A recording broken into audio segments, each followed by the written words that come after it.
Une femme riche et arrogante a humilié et giflé une femme enceinte, la faisant entrer en travail, sans savoir qu'une personne puissante observait toute la scène. Ce qui s'est passé ensuite va vous choquer. Le soleil ne brillait pas simplement cet après-midi-là, il attaquait. La chaleur était si intense que l'air semblait brûler la peau. Le ciel de Lagos était d'un blanc éclatant et la rue animée des mariés scintillait comme si elle était en feu. Chaque capot de voiture était assez chaud pour faire frire un œuf. Les gens se hâtaient le long des trottoirs étroits, le visage luisant de sueur, évitant les motos Okata et les conducteurs impatients qui klaxonnaient comme des chèvres en colère. Ed marchait lentement le long de la chaussée, portant un bol en plastique bleu sur la tête. À l'intérieur, des sachets d'eau pure flottaient dans de la glace fondue. Elle avait la fin de la vingtaine, des yeux fatigués et un visage humide de sueur. Ses pieds enflés s'appuyaient contre des tangs usés. Ses chevilles étaient gonflées, sa taille douloureuse, et son bas du dos palpitait à chaque pas. Mais elle ne pouvait pas se reposer. Se reposer signifiait pas d'argent, et pas d'argent signifiait pas de nourriture. Le loyer était bientôt dû. Les vêtements pour bébé étaient encore rares. L'accouchement pouvait arriver n'importe quel jour. Le bol sur sa tête était lourd, mais le poids dans son ventre l'était encore plus. Sa sage-femme, Amara, l'avait averti. « Ed, tu dois te reposer. Tu peux accoucher d'un jour à l'autre.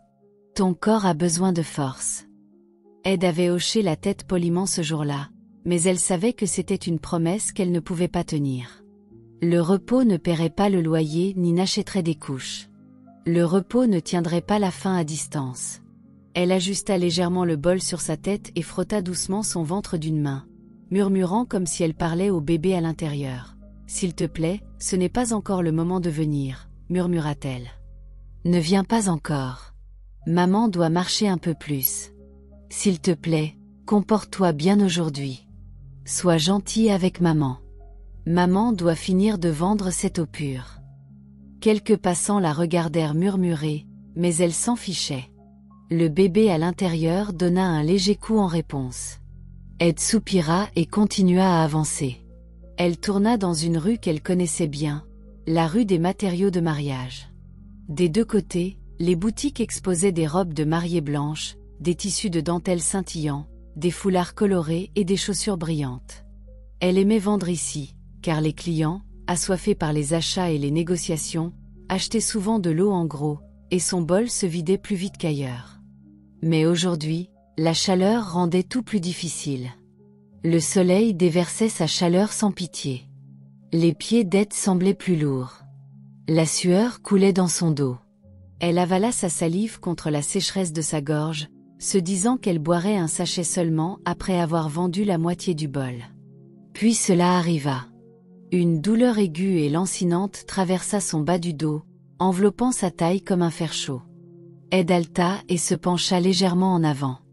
Sa respiration devint courte. Elle s'arrêta au milieu du trottoir, essayant de surmonter la douleur. Une main se posa instinctivement sur son ventre. Le bébé bougea à l'intérieur, appuyant plus fort. « Oh, s'il te plaît, pas maintenant » murmura-t-elle. « S'il te plaît, donne-moi un peu plus de temps. » La douleur s'atténua après quelques secondes, et Ed se redressa lentement, respirant par la bouche. Elle se dit qu'elle irait bien. Elle avait déjà ressenti de petites crampes auparavant, et elles étaient passées. Celle-ci l'avait simplement surprise parce qu'elle était plus forte.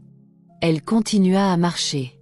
Elle était à mi-chemin dans la rue lorsque la douleur revint, cette fois plus aiguë, plus profonde, comme si quelque chose se déchirait à l'intérieur.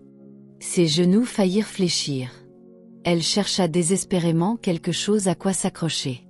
La chose la plus proche était une voiture noire brillante garée juste à côté du trottoir, son capot presque incandescent sous le soleil. Elle s'approcha, tendit la main et posa doucement sa main sur la portière pour se soutenir. Elle ne pensait pas à la voiture. Elle ne pensait pas à son propriétaire. Elle essayait juste de ne pas tomber. Sa vision se brouilla au bord à cause de la douleur, et sa respiration devint rapide. Elle n'entendit pas les pas approcher jusqu'à ce qu'une voix tranche le bruit de la rue. « Espèce de rat sale. Comment oses-tu toucher mon bébé ? Ed sursauta de surprise, tournant lentement la tête vers la voix. Une femme se tenait à quelques pas, grande, élégante, et couverte de bijoux en or. Son maquillage était parfait malgré la chaleur, et elle portait une robe coûteuse qui criait l'argent. D'une main, elle tenait un sac à main qui semblait pouvoir payer le loyer d'Ed pour 1 an. Le visage de la femme était déformé par le dégoût. « Dégage ton corps sale de ma voiture », aboya-t-elle. Ed se redressa légèrement, tenant toujours son ventre d'une main. « Désolée, madame », dit-elle rapidement, la voix tremblante. « J'ai soudain eu une douleur. J'ai dû m'appuyer pour me soutenir. Je n'ai même pas vu la voiture. »« Es-tu aveugle ?» rétorqua la femme, s'approchant. « Tu n'as pas vu ma voiture ? Mon bébé est-il trop petit pour que tu le voies ?» Ed cligna des yeux, confuse. « Bébé ?» Elle réalisa que la femme parlait de la voiture comme s'il s'agissait d'un enfant. La voix de la femme devint plus forte, attirant l'attention des commerçants et des clients à proximité. « Tu dois nettoyer ma voiture », exigea-t-elle. « Ton eau. Utilise-la pour laver là où tu as touché. Lave ton odeur de ma voiture. Lave-la maintenant. » Ed secoua la tête, toujours légèrement penché à cause de la douleur dans sa taille. « Madame, s'il vous plaît. Si j'utilise l'eau pour laver, mon bénéfice ne sera pas complet. Je serai en perte. Comme vous pouvez le voir, je suis très enceinte. S'il vous plaît, pardonnez-moi. Cela ne se reproduira plus. » Les yeux de la femme se plissèrent. Sans avertissement, sa main fusa. Une gifle. La force fit basculer Ed sur le côté. Elle trébucha et s'effondra sur le trottoir brûlant avec un hoquet. La douleur explosa dans son dos et se propagea jusqu'à son ventre. Elle sentit un brusque écoulement chaud entre ses jambes. Ses yeux s'écarquillèrent d'horreur.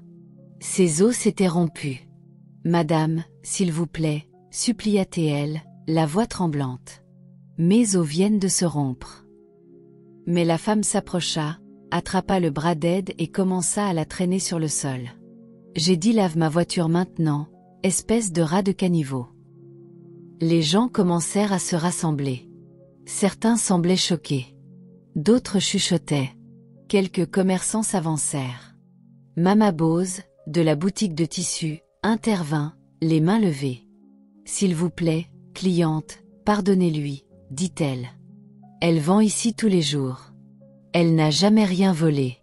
C'est juste une pauvre femme qui essaie de survivre. » Alaji Musa, de l'autre côté de la rue, ajouta « C'est une bonne fille. Elle s'est appuyée sur votre voiture parce qu'elle avait mal. S'il vous plaît, laissez-la partir. » Mais la femme, Cynthia, les ignora. Elle donna une dernière poussée à Ed avant de reculer et de lisser sa robe. « La prochaine fois, connais ta place », siffla-t-elle, puis elle marcha vers le côté conducteur. Quelques secondes plus tard, le moteur rugit et elle partit à toute vitesse. Ed resta assise sur le trottoir, tenant son ventre, les yeux humides. Sa respiration était irrégulière. Les gens autour secouaient la tête mais ne faisaient rien d'autre. Le bruit de la rue engloutit lentement la scène. Tout le monde ne s'éloigna pas. De l'autre côté de la rue, un homme était resté figé pendant tout l'incident. Il était grand, bien habillé avec une chemise bleu clair et un pantalon sombre, les manches retroussées. Il était arrivé plus tôt pour une réunion avec l'un des grands propriétaires de magasins du coin.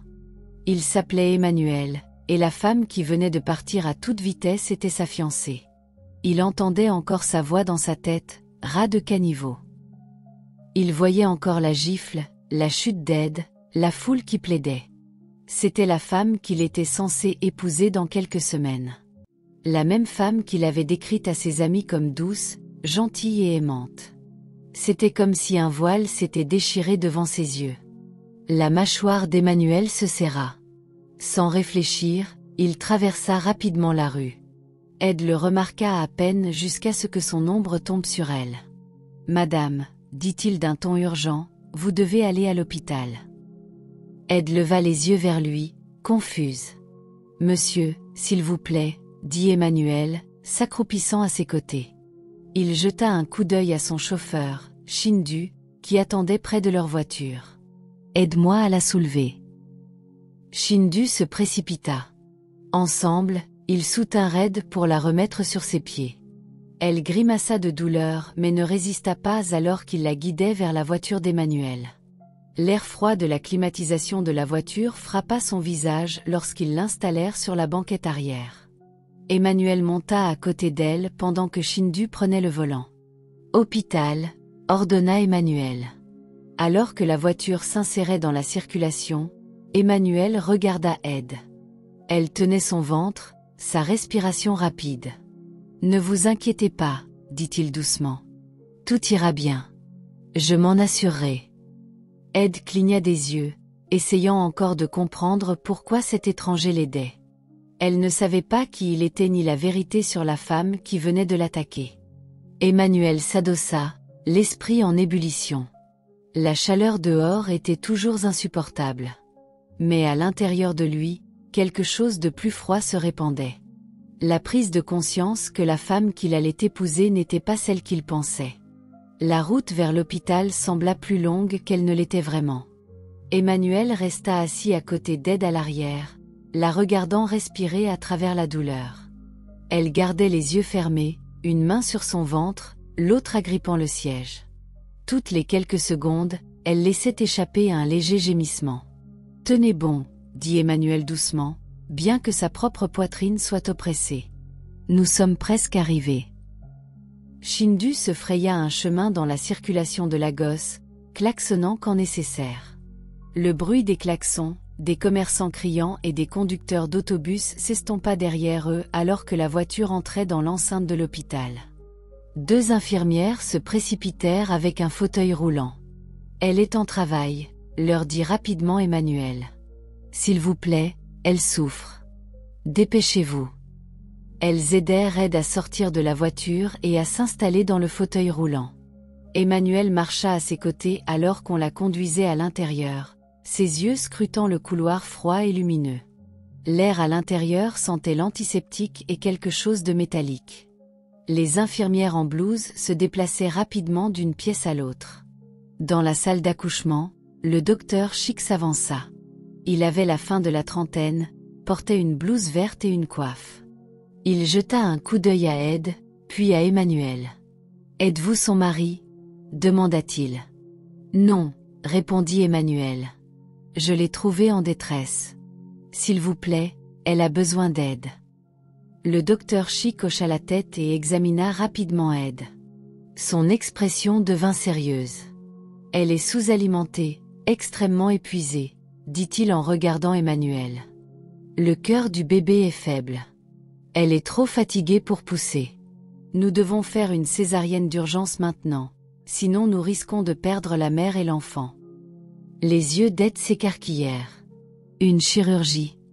« Oui, » dit doucement le docteur Chic. « C'est l'option la plus sûre maintenant. Avez-vous de la famille que nous pouvons appeler ?» Ed secoua lentement la tête. « Non, pas de famille. » Le docteur Chic se tourna vers Emmanuel. « Nous aurons besoin d'un consentement pour procéder. » Emmanuel s'approcha d'Ed. « Comprenez-vous ce que le médecin dit ?» Ed le regarda, le visage pâle mais déterminé. « Si cela sauve mon bébé, faites-le. » Elle signa le formulaire de consentement d'une main tremblante. Les infirmières agirent vite, la conduisant vers le bloc opératoire. Lorsque les portes battantes du théâtre se refermèrent derrière elle, Emmanuel resta debout dans le couloir silencieux. Son cœur battait si fort qu'il le sentait dans sa gorge. Il s'effondra sur une des chaises en plastique dures alignées contre le mur. Il ne savait pas pourquoi il se sentait si anxieux. Cette femme était une étrangère. Il ne connaissait même pas encore son nom. Mais l'image d'elle allongée sur ce trottoir brûlant, tenant son ventre pendant que les gens regardaient, ne quittait pas son esprit. Il pensa à Cynthia, à la manière dont elle avait giflé la femme sans hésiter, dont elle l'avait traînée au sol. Il repassa la scène en boucle, son estomac se nouant davantage à chaque fois. Pour la première fois depuis leur fiançailles, il ressentit du dégoût. Les minutes passèrent, puis 1 heure. L'horloge murale tic-taquait lentement. Emmanuel fixait les doubles portes, attendant qu'elles s'ouvrent. Il ne toucha pas son téléphone. La réunion à laquelle il était censé assister était complètement oubliée.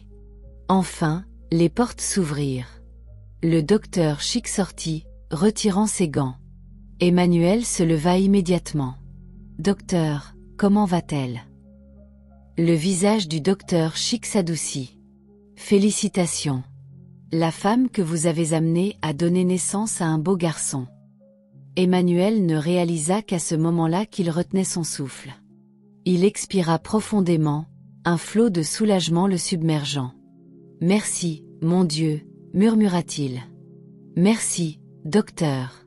Elle est très faible, poursuivit le docteur Chic. Elle aura besoin de repos, d'une bonne alimentation et de soins pour récupérer. Le bébé est aussi un peu sous le poids, mais avec une alimentation appropriée, il devrait aller bien. » Emmanuel hocha rapidement la tête. « S'il vous plaît, tout ce dont elle a besoin, donnez-le lui. Je paierai pour la nourriture, les médicaments, tout. Assurez-vous simplement qu'elle va bien. »« Je le ferai, » dit le docteur Chic. « Vous pourrez la voir plus tard après qu'elle sera installée dans la salle de récupération. » Emmanuel se rendit au bureau des infirmières et paya intégralement les factures, laissant de l'argent supplémentaire pour tout ce dont la femme ou son bébé pourrait avoir besoin. De retour chez lui, l'accueil fut froid. Lorsqu'Emmanuel rentra chez lui, le ciel était sombre. La rue devant son domaine était calme, les grandes portes s'ouvrant lorsque le gardien reconnut sa voiture. Les lumières extérieures de la maison brillaient chaleureusement, mais Emmanuel ne ressentait rien de tout cela. Il entra dans le salon luxueux, pensant encore à l'odeur de l'hôpital, au son du premier cri faible du bébé, à la vue de la femme allongée sans défense dans la rue. Des pas rapides approchèrent depuis le couloir. Cynthia apparut, son visage s'illuminant d'un sourire doux. « Salut, bébé », dit-elle, s'avançant pour l'enlacer. « Bienvenue. Comment s'est passée ta journée ?» Emmanuel se figea. Les mêmes mains qui avaient poussé une femme enceinte au sol s'enroulaient maintenant autour de son cou. Les mêmes lèvres qui avaient crié « rat de caniveau » lui souriaient comme si rien ne s'était passé. Il la regarda comme si elle avait deux têtes. Cynthia recula légèrement, fronçant les sourcils devant son expression. « Quoi ? Pourquoi me regardes-tu comme ça ?» Emmanuel ne répondit pas. Le dégoût dans sa poitrine était si lourd qu'il craignait que s'il ouvrait la bouche, il déverserait tout d'une manière irréversible. « Je suis fatigué, » dit-il platement, passant devant elle.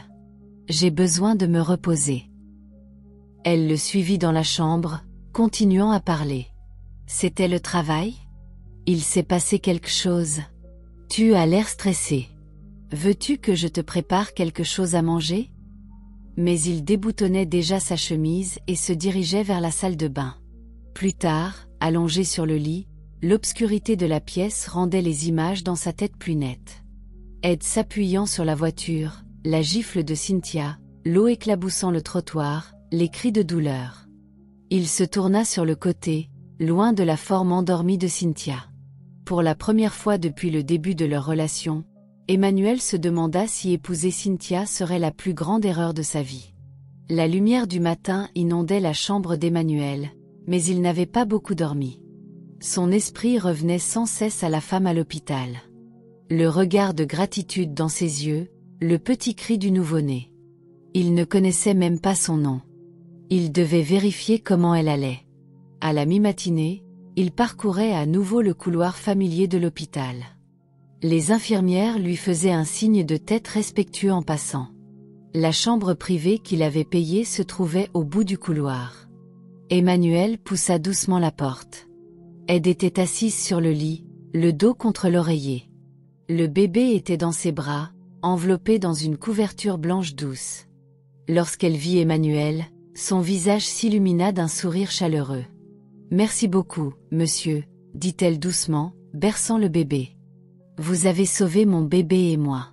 Nous vous sommes reconnaissants. » Sa voix était stable mais douce, du genre à calmer même un enfant agité. Elle baissa les yeux sur le nourrisson endormi, puis les releva vers Emmanuel. Se tournant vers le bébé, elle murmura « Je vais t'appeler Emmanuel. comme ce bon Samaritain qui nous a sauvés.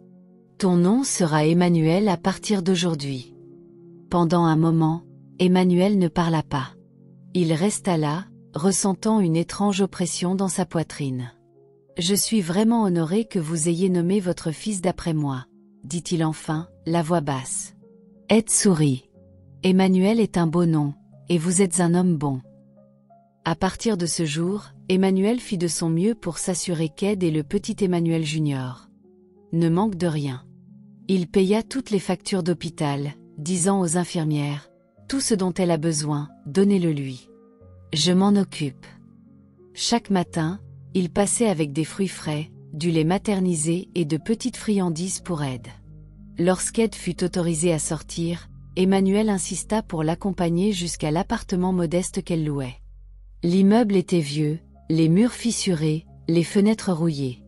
À l'intérieur, la petite pièce n'avait qu'un lit, une chaise en bois et un coffre en fer blanc. « Vous ne pouvez pas rester ici avec votre nouveau-né, » dit Emmanuel, regardant autour de lui. Ed ajusta le bébé dans ses bras. « Nous nous débrouillerons, monsieur. Vous en avez déjà fait assez. » Emmanuel secoua la tête. « Non, vous méritez mieux. » Avant qu'Ed puisse protester, il était déjà au téléphone, contactant quelqu'un. En quelques heures, il lui trouva un petit appartement propre dans un meilleur quartier. Il paya 2 ans de loyer d'avance, meubla l'endroit et y installa Ed et Emmanuel Junior. « C'est trop, » murmura Ed, les yeux humides. « Reposez-vous, » dit fermement Emmanuel. « Le médecin a dit que vous devez vous reposer complètement avant de commencer quoi que ce soit d'autre. » Chaque jeudi, sans faute, Emmanuel passait avec des provisions, vêtements pour bébé, couches, boîtes de lait maternisé, huile de cuisson, provisions alimentaires. Il restait un moment, jouant avec Emmanuel Junior. Et discutant avec Ed, lui rappelant toujours, ordre du médecin, vous devez vous reposer. Mais alors que la nouvelle vie d'Ed gagnait lentement en stabilité, la vie domestique d'Emmanuel devenait une zone de guerre silencieuse. Cynthia remarqua rapidement le changement. Emmanuel était plus silencieux, distrait, évitant parfois son regard. Au début, elle pensa que c'était le stress du travail, mais une pensée commença à la ronger. Et s'il y avait une autre femme? Elle commença à l'observer de près. Quand il se douchait, elle vérifiait son téléphone. Elle consulta son application bancaire, étudiant chaque transfert. Elle fouilla ses discussions WhatsApp, cherchant des noms suspects. Elle ne trouva rien. La frustration se transforma en obsession. Un matin, après qu'Emmanuel fut parti au travail, Cynthia décida de le suivre. Elle conduisit sa voiture à quelques véhicules derrière la sienne et se gara en face de son immeuble de bureau. Elle resta là toute la journée, observant qui entrait et sortait, cherchant des signes d'une amante secrète. Pendant des jours, elle ne trouva rien. Puis, un jeudi après-midi, Emmanuel quitta le bureau plus tôt que d'habitude. Cynthia le suivit à distance prudente. Il s'arrêta dans un grand supermarché. Elle observa à travers les portes vitrées alors qu'il parcourait les allées, prenant des articles, couches pour bébé, boîtes de lait maternisé, petits vêtements, un ours en peluche, des paquets de lingettes. Le cœur de Cynthia se mit à battre fort. Elle sortit son téléphone et commença à enregistrer. « Qu'est-ce que tout ça ?» murmura-t-elle. « Des couches, des jouets, des vêtements. Donc, il a une autre famille. » Sa prise sur le téléphone se resserra alors qu'Emmanuel payait les articles et sortait, chargeant les sacs dans sa voiture. Cynthia le suivit alors qu'il traversait la ville. Elle se gara à une courte distance et le regarda porter les sacs dans un petit immeuble. 10 minutes plus tard, il ressortit les mains vides, monta dans sa voiture et partit.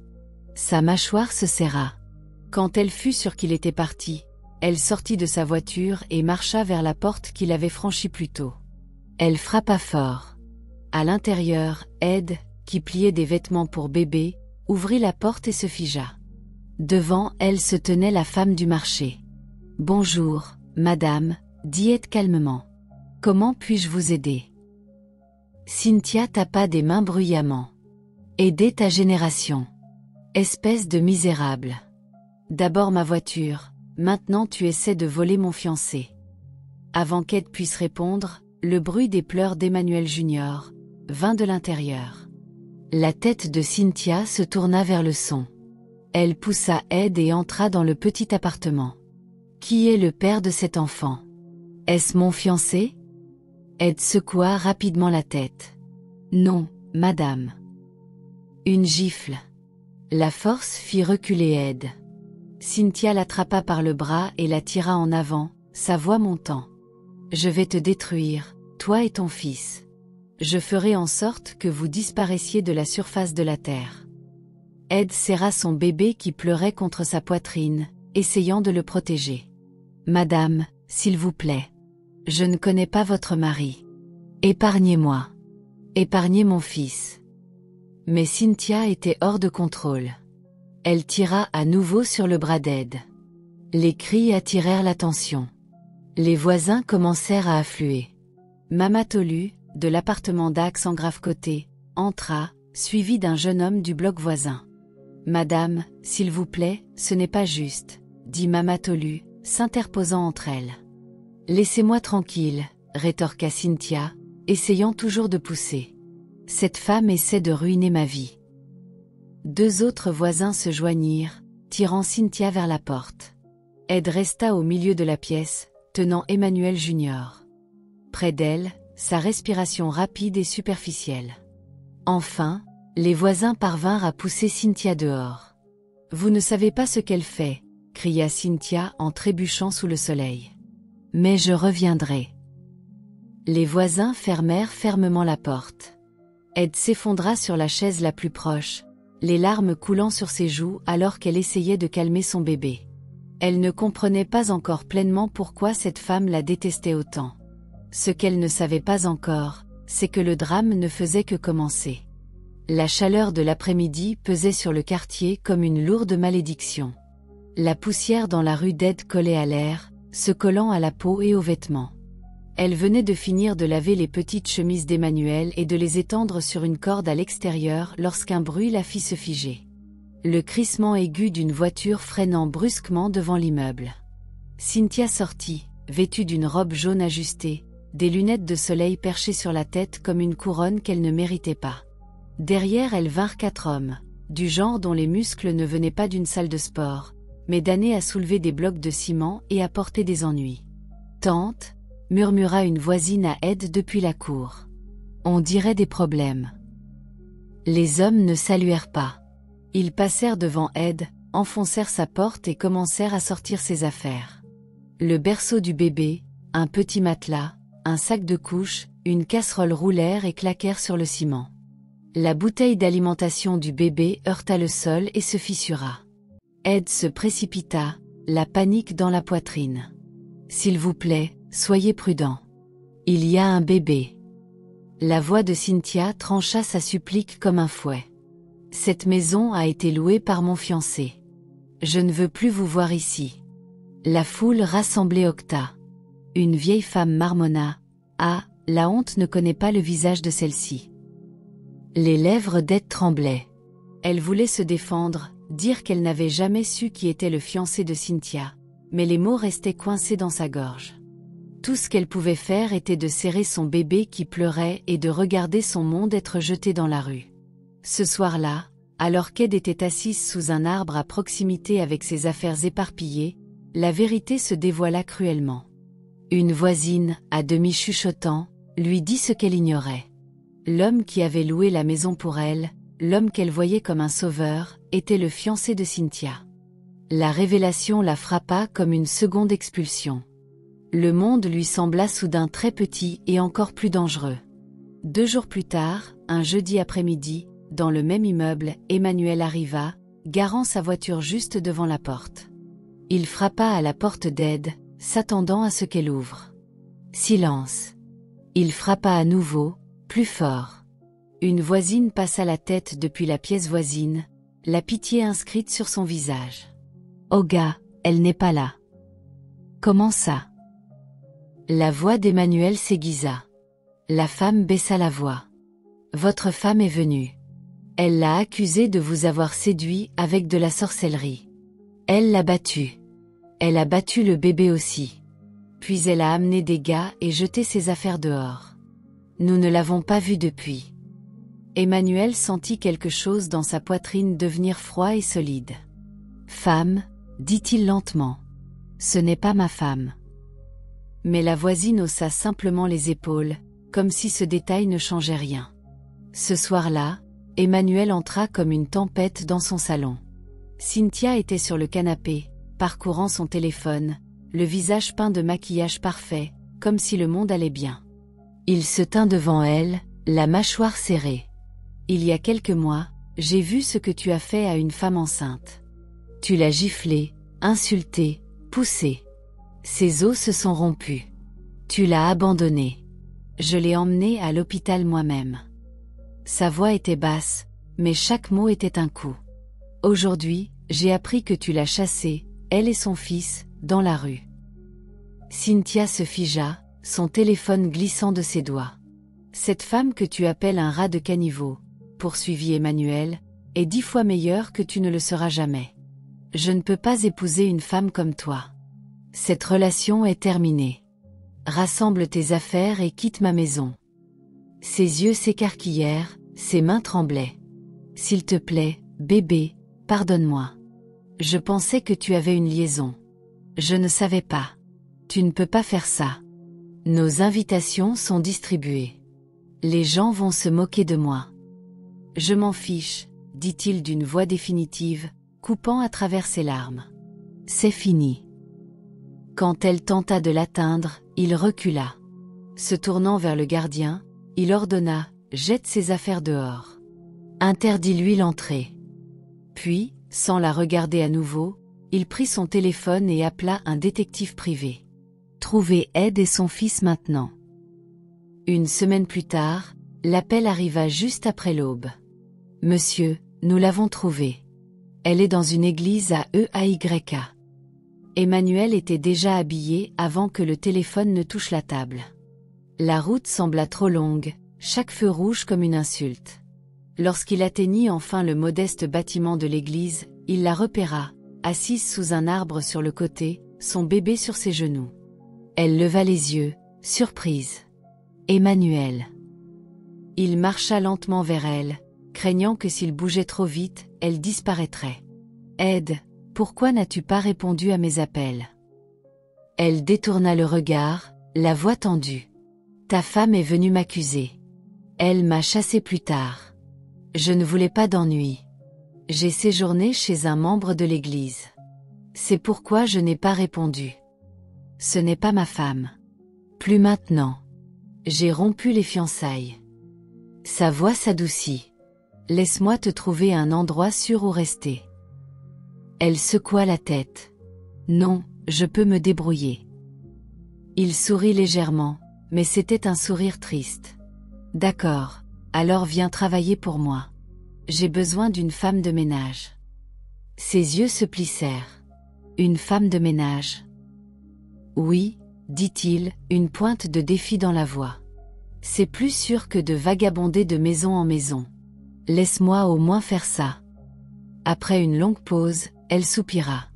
D'accord, mais seulement pour un temps. Et ainsi, un nouveau chapitre de leur vie commença, un chapitre que ni l'un ni l'autre n'aurait pu prévoir. Cela faisait seulement quelques jours qu'Emmanuel avait trouvé Ed dans cette église, son bébé endormi sur ses genoux, semblant avoir été vidé de toute énergie par le monde. Son plan avait fonctionné, bien qu'ils savaient tous les deux que c'était juste une ruse pour la mettre en sécurité sans blesser sa fierté. Lorsque la voiture entra dans l'immense propriété d'Emmanuel, les yeux d'Ed s'écarquillèrent. Les grandes portes noires s'ouvrirent comme dans un film, et l'allée semblait s'étendre à l'infini. Des fleurs bordaient le chemin, taillées en forme parfaite. La maison elle-même était du genre qu'elle n'avait vu que dans les magazines au salon de coiffure de son oncle au village. À l'intérieur, elle fut accueillie par 2 femmes de ménage en uniformes impeccables. Ed haussa un sourcil, souriant à Emmanuel. « Eh bien, tu m'as trompé. » Emmanuel inclina la tête, feignant l'innocence. « Comment ça? » « Tu as déjà des femmes de ménage, » dit-elle, désignant les employés. Il laissa échapper un demi-sourire. J'ai dû faire n'importe quoi pour te convaincre de venir. Fais comme chez toi. Si tu as besoin de quelque chose, demande aux femmes de ménage. Ed ne répondit pas. Elle lui lança un regard qui disait « Je te vois » et entra. Le lendemain matin, le soleil commençait à peine à se lever lorsqu'Emmanuel entra dans la cuisine pour prendre un verre d'eau. Il s'arrêta dans l'embrasure de la porte. Ed était là, en pagne simple, attachant son foulard tout en se penchant sur un évier rempli de vaisselle. « Qu'est-ce que tu fais » demanda-t-il. Elle se tourna, surprise. « Bonjour, monsieur. Je fais la vaisselle. »« Mais j'ai des gens pour ça, » dit-il. Elle haussa les épaules. « Peu importe, monsieur. Je suis ici, alors autant faire quelque chose. » Ce quelque chose devint rapidement tout. Le troisième matin, il la trouva dehors, essayant de laver sa voiture noire brillante. « Ed, » dit-il lentement en s'approchant. « Qu'est-ce que tu fais maintenant ?»« Bonjour, monsieur. Je t'aide à laver ta voiture. » Elle était sale. Ses yeux glissèrent vers l'épaisse mousse blanche dégoulinant sur le côté de la voiture. Avec autant de mousse et d'eau. « Oui, monsieur, » répondit-elle simplement, frottant plus fort. Il soupira, à moitié amusé, à moitié exaspéré. « Ed, j'ai des gens formés, qui font ça, » dit-il. Elle sourit. « Alors ils devraient me remercier de leur faciliter le travail. » Il s'éloigna en secouant la tête, mais ses lèvres le trahirent avec un petit sourire. Au fil des mois, Emmanuel se surprit à rentrer plus tôt que jamais, non pas pour se reposer, ni pour dîner, mais pour tenir Emmanuel Junior. Cela devint une routine. Ed l'accueillait à la porte avec le garçon dans ses bras, le petit riant et tendant les bras vers « Dada », avant même qu'Emmanuel ne pose sa mallette. Il les conduisait lui-même aux vaccinations à l'hôpital. Lors d'une visite, une infirmière sourit chaleureusement à Ed. « Votre mari est un homme très gentil. » Ed rendit le sourire poliment. « Merci, mais c'est mon patron. » L'infirmière rit. « Vraiment ? Il doit beaucoup vous apprécier, vous et votre fils. » Ed ne répondit pas. Quand Emmanuel Junior eut 1 an, Ed frappa à la porte du bureau d'Emmanuel un soir tranquille. « Entrez » appela-t-il sans lever les yeux de ses papiers. Elle entra, tordant nerveusement ses doigts. « Bonsoir, monsieur. Il y a quelque chose que je voulais vous dire. » Il posa son stylo. « Qu'est-ce qu'il y a ?» Elle prit une profonde inspiration. « Emmanuel a maintenant 1 an, et je suis assez forte maintenant. Je pense qu'il est temps pour moi de partir. Vous êtes célibataire. Ce ne serait pas bien qu'une autre femme vienne ici et me voie. » Sa poitrine se serra. « Reste. Reste avec nous ici. Quelqu'un t'a menacé ? Quelqu'un t'a mise mal à l'aise ?» Elle secoua la tête. « Non, c'est la bonne chose à faire. Je vais louer un petit appartement et démarrer une entreprise de fourniture de pain. Je peux mettre Emmanuel à la crèche. » Il resta silencieux un long moment, puis dit doucement, « Si c'est ce que tu veux. » Son départ le frappa plus fort qu'il ne l'avait prévu. Cette première nuit, la maison sembla vide. À minuit, ses pieds le menèrent au berceau par habitude. Le lit était vide. Il s'attarda à la porte plus longtemps qu'il ne voulait l'admettre, puis alla se coucher, fixant le plafond. Il commença à travailler tard. Parfois, il s'enregistrait dans des hôtels juste pour éviter de rentrer dans le silence. Lorsqu'il rendait visite à Ed dans son nouvel appartement, Emmanuel Junior pleurait quand il était temps de partir, tendant ses petites mains. « Dada, ne pars pas. » À chaque fois, cela le blessait un peu plus. Un soir, il se présenta à la porte d'Ed, l'air inhabituellement sérieux. « Je t'aime », dit-il sans préambule. La serviette dans la main d'Ed glissa au sol. « Monsieur, vous faites quoi ? » « Je t'aime. Je ne peux plus faire semblant. Depuis que tu es parti, ma vie est misérable. Je veux que tu reviennes. Je veux Emmanuel de retour. » Elle secoua la tête. « Je ne veux pas être un fardeau. Tu devrais épouser quelqu'un de ton niveau. Tu as été un bon samaritain qui nous a recueillis et aidés. Je ne peux pas penser au-delà de moi-même, monsieur. Bon Samaritain. C'est comme ça que tu me vois après tous ces mois ensemble? Ce n'est pas ça, dit-elle rapidement. Tu es mon ami, mon patron, mon meilleur ami même. Mais ce serait égoïste de ma part de te vouloir pour moi. Tes parents ne m'accepteront jamais. Si tu me dis que tu ne m'aimes pas, je partirai, dit-il doucement. Mais si tu m'aimes, ne me repousse pas à cause de ce que les gens diront. Elle ne répondit pas tout de suite. Ils commencèrent à sortir ensemble quelques semaines plus tard, bien qu'Ed refusât de retourner dans la maison. Nous ne sommes pas mariés, dit-elle fermement. Je ne veux pas qu'on me jette dehors comme une poule à nouveau. Quand Emmanuel en parla à ses parents, ce fut comme lancer une grenade dans le salon. La voix de Madame Ocon monta d'une octave. Jamais. Tu ne peux jamais l'épouser. Elle est plus âgée. C'est une mère célibataire, une veuve. En une semaine, les Ocon convoquèrent le conseil des anciens, autrement dit oncle Patrick, tante Grace, tante Rose et oncle James. Cela ressemblait moins à une réunion de famille qu'à un tribunal politique. Oncle Patrick se pencha en arrière, secouant la tête. « Emma, tu devrais écouter ta mère. Elle n'est pas de notre niveau. Il y a des jeunes filles sans bagage pour toi. » Emmanuel resta calme, mais ses mots étaient comme des frappes chirurgicales. « Oncle, quand vous épousiez tante, aviez-vous quelque chose? Tante était plus riche et plus âgée. Vous l'avez quand même épousée et avez eu un bon mariage. » Oncle Patrick toussa dans sa main, évitant le contact visuel. Emmanuel se tourna vers tante Grace. « Tante, vous m'avez dit vous-même. Vous étiez mère célibataire avant de rencontrer oncle James. Il vous a épousé. Vous êtes heureux. 30 ans maintenant. » La pièce devint silencieuse. On aurait pu entendre une toux de moustique. Tante Rose tenta de changer de sujet. « Eh bien, c'est différent. » « Non, ce n'est pas le cas, » coupa Emmanuel. À la fin, quelques parents hochaient discrètement la tête en accord avec lui. L'un des oncles se tourna finalement vers M et Madame Ocon. « Frère, laissez-le épouser son choix. Cette génération, si vous les forcez, ils feront l'impensable. Et la femme en question est encore jeune. Elle peut encore vous donner beaucoup de petits-enfants. Laissez-les avant que l'affaire ne fasse les gros titres. » Madame Ocon semblait avoir mordu dans un citron amer, mais Monsieur Ocon garda ses pensées, les yeux songeurs. La guerre n'était pas finie, mais Emmanuel avait remporté la première bataille. Des jours passèrent depuis que le prétendu conseil de guerre familiale s'était terminé en faveur d'Emmanuel, mais M et Madame Ocon bouillaient toujours.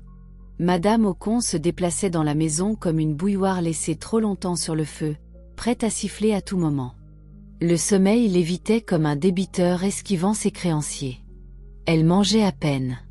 Monsieur Ocon, de son côté, en avait assez des regards silencieux et des marmonnements aléatoires. Il posa son journal et dit prudemment : « Chérie, calme-toi. Pense à ta tension artérielle.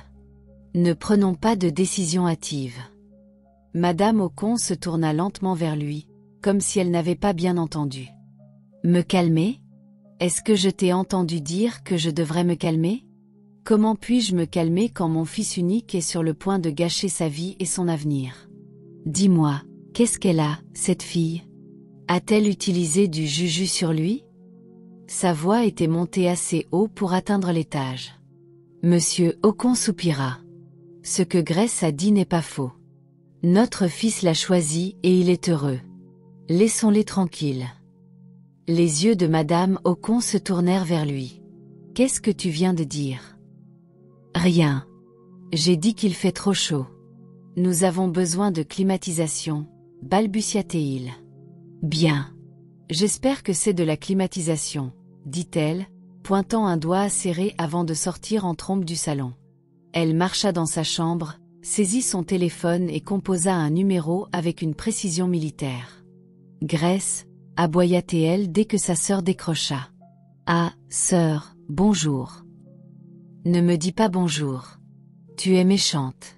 Je pensais que tu étais ma sœur, que tu voulais le bien de moi et de ma famille.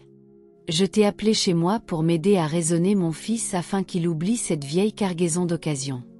Mais qu'as-tu fait? Tu as soutenu sa folie. De l'autre côté, tante Grace Octa. Hein? Attends, vieille cargaison d'occasion? J'étais aussi mère célibataire avant d'épouser mon mari. Me vois-tu aussi comme une vieille cargaison d'occasion? Tu parles de moi? Madame Ocon cligna des yeux, prise au dépourvu. Ah, non, ce n'est pas ce que je voulais dire. Mais Grace n'en démordait pas. Mon ami, arrête de dire des bêtises. L'argent ne fait rien. L'âge n'est qu'un nombre. Puisque cette femme le rend heureux, laisse-les se marier. Elle est encore très jeune, très fertile. Plus tôt tu seras d'accord, plus tôt ils commenceront à te donner des petits-enfants à porter. Madame Ocon siffla doucement, mais ne raccrocha pas. Elle savait que les mots de sa sœur avaient un sens inconfortable. La pression continuait de monter, des oncles qui avaient changé de camp, des tantes qui rêvaient déjà du riz de mariage d'Emmanuel, et même de Monsieur Ocon lui-même. Un soir après le dîner, Monsieur Ocon se pencha en avant sur sa chaise. Nous ne pouvons pas continuer à nous battre contre ça. Nous les bénissons ou nous perdons complètement notre fils. Madame Ocon pressa ses lèvres jusqu'à ce qu'elles disparaissent presque. D'accord, je suis d'accord, mais je ne vais pas prétendre que je suis heureuse. 2 samedis plus tard, Emmanuel arriva avec Ed et le petit Emmanuel Junior. Pour leur première visite officielle post-bénédiction. Ils étaient habillés en tenue traditionnelle bleu ciel assortie qui scintillait sous le soleil. Le foulard d'Ed était parfaitement noué, et ses boucles d'oreilles en or captaient la lumière alors qu'elle souriait timidement. Emmanuel Junior portait un petit agbada qui semblait appartenir à un défilé de mode pour enfants. Lorsqu'ils entrèrent dans le salon, Madame Ocon faillit s'étouffer. Ils ressemblaient à une famille. Le visage de Monsieur Ocon s'illumina d'un sourire sincère alors qu'il tendait les bras vers le bébé. « Alors, tu es l'Emmanuel Junior, dont on parle. Bienvenue. Appelle-moi grand-papa. » Le petit garçon gloussa et tapota sa joue. Madame Ocon, en revanche, resta assise. Elle parvint à dire un « bonjour » nasal et rigide sans regarder Ed plus de 2 secondes. Elle ne toucha pas le bébé. Ed, sentant l'air froid, garda un sourire poli et des mots respectueux. Le mariage fut simple mais magnifique. Pas de feux d'artifice extravagants, pas de musiciens célèbres, juste des vœux sincères, des amis proches et une famille qui avait finalement décidé de se comporter correctement. Lorsqu'Ed emménagea dans la maison en tant que Madame Emmanuel Ocon, il ne fallut pas longtemps avant qu'Emmanuel ne mette un autre plan en route. Il ouvrit une boulangerie à son nom, lui donna des camionnettes de livraison et la présenta à des fournisseurs. Ed se lança dans l'entreprise avec la même énergie qu'elle mettait autrefois à vendre dans le marché. En quelques mois, son pain était vendu dans les supermarchés, au bazar des églises, dans les cantines scolaires. Elle ne se contentait pas de cuire. Elle stratégisait, embauchait du personnel et tissait des relations. Bientôt, d'autres boulangeries ouvrirent dans d'autres parties de l'État. Même les femmes de ménage chuchotaient à propos de Madame Ed, la reine du pain. 1 an après leur mariage, Ed entra en travail. Quand la nouvelle arriva qu'elle avait donné naissance à des jumeaux, la maison des Ocon explosa de joie. Emmanuel faisait les 100 pas comme un père expectant pour la 2e fois de sa vie, à peine capable de contenir son excitation. À l'hôpital, la transformation de Madame Ocon fut instantanée. Dès qu'elle vit les jumeaux, leurs petits poings s'agitant, leurs lèvres pincées dans des protestations de nouveau-né, ses yeux brillèrent. « Bien joué, ma femme, » dit-elle, la voix pleine d'émotions sincères. « Tu as bien fait. » Elle dansa là, dans la salle, sa robe virevoltant.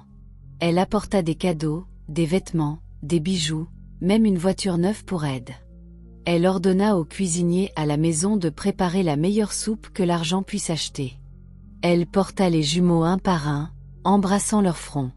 Puis, à la stupéfaction de tous, elle prit Emmanuel Junior dans ses bras et le serra fort. « Viens ici, mon premier petit enfant. » Pour la première fois depuis qu'Ed était entré dans sa vie, Madame Ocon lui sourit sans réserve.